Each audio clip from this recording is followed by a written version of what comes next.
Hello Chandramathi. ആ ഋഷിക്ക് എന്തോ പറ്റിയതിന് മറ്റുള്ളവരോടാണോ ദേഷ്യം തീർക്കുന്നേ? എന്താ? ആ അരുന്ധതി ത്യാഗരാജനെ തല്ലി. എന്തിനാ?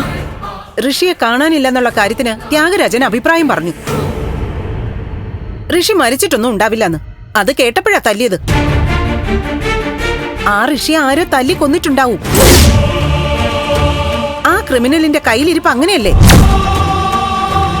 പ്രഭേ, ഞാൻ പറയുന്നത് നീ കേൾക്കുന്നുണ്ടോ? ഞാനിപ്പോ നിന്നെ വിളിച്ച എന്തിനാന്നറിയോ? നമുക്ക് ഉടൻ തന്നെ അരുന്ധതിയുടെ വീട്ടിൽ പോണം. എന്തിനാ? എന്തിനാന്നോ എനിക്ക് ചോദിക്കണം. എന്റെ അനിയനെ തല്ലിയത് എന്തിനാണെന്ന് എനിക്ക് അവളോട് ചോദിക്കണം. കാര്യം ത്യാഗരാജൻ പ്രശ്നക്കാരനൊക്കെ തന്നെയാ. പക്ഷെ ഇതിലിപ്പോ അവന്റെ ഭാഗത്ത് തെറ്റൊന്നുമില്ല. അതുമല്ല, എന്നെ ഒരാൾ ആക്ഷേപിക്കുകയോ തല്ലുകയോ ചെയ്താ അയാളെ കൊന്നിട്ടേ അടങ്ങൂ ത്യാഗരാജൻ. എന്തായാലും ശരി, എനിക്ക് അരുന്ധതിയെ കാണണം. നീയും എന്റെ കൂടെ ഉണ്ടാവണം. ഞാനോ? അതെ, നീയും വരണം.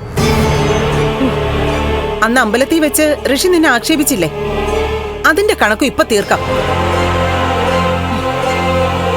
അമ്മയും മോനും ഇനി ആരോടും അഹങ്കാരം കാണിക്കാൻ പാടില്ല.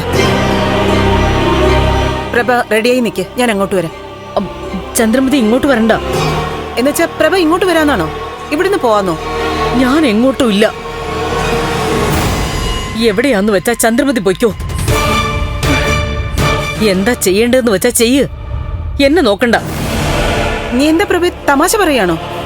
ഋഷി എന്നെ ആക്ഷേപിച്ചത് ഞാനങ്ങ് മറക്കുക. ത്യാഗരാജനെ അരുന്ധതി തല്ലിയതും അതുപോലെ അങ്ങ് വിട്ടുകളയുന്നതാ നല്ലത്. അരുന്ധതിയുടെ അടുത്തേക്ക് പോണ്ട ചന്ദ്രമതി. നിനക്ക് എന്താ പറ്റിയേ? നീ അങ്ങ് പേടിച്ച പോലുണ്ടല്ലോ. ശബ്ദത്തിൽ ആകെ ഒരു പതർച്ച. അരുന്ധതിയെ പേടിച്ചിട്ടാണോ? നിനക്ക് എന്താ പറ്റിയേ? എനിക്കൊന്നും പറ്റിയില്ല. നീ സാധാരണ ഇങ്ങനെയൊന്നും അല്ലല്ലോ. നീയാണല്ലോ എല്ലാത്തിനും മുന്നിട്ടിറങ്ങുന്നേ. പിന്നെ നിനക്ക് എന്താ സംഭവിച്ചേ? ഋഷി എന്ന് ആക്ഷേപിച്ചപ്പോ നീ വരണ്ടു പോയോ? ഋഷി ഋഷി ഋഷി ഒന്ന് നിർത്തുന്നുണ്ടോ? പ്രഭേ, പിന്നല്ലാതെ. ഞാൻ അതൊക്കെ വിട്ടു. ആരുടെയും പുറകെ നടന്ന് പകരം ചോദിച്ച് എന്റെ കുടുംബം താറുമാറാക്കാൻ വയ്യ. എന്താ പ്രഭേ, നിനക്ക് എന്താ സംഭവിച്ചേ?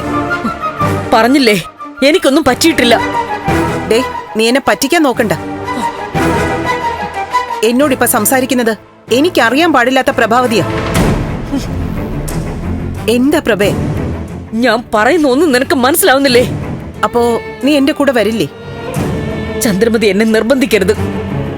ശരി പ്രഭേ, കുറച്ചു നേരത്തെ ഞാൻ ത്യാഗരാജനോട് വലിയ വീരവാദം നടത്തി. തേവക്കാടുള്ളവരെക്കാളും എന്നെ സ്നേഹിക്കാൻ ചന്ദ്രോത്തുകാരുണ്ടെന്ന്. രക്തബന്ധത്തെക്കാളും ഹൃദയബന്ധമാണ് പലപ്പോഴും വലുതെന്ന് ഞാൻ കരുതി.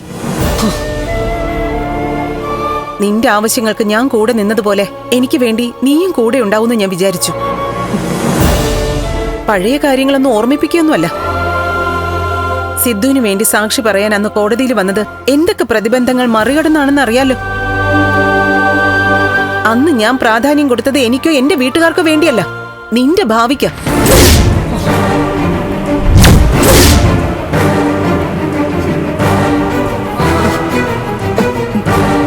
ചന്ദ്രമതി ഇപ്പൊ എന്തിനാ പഴയ കാര്യങ്ങളൊക്കെ പറയുന്നത്? ശരി, ഞാൻ നിന്നെ ബുദ്ധിമുട്ടിക്കുന്നില്ല.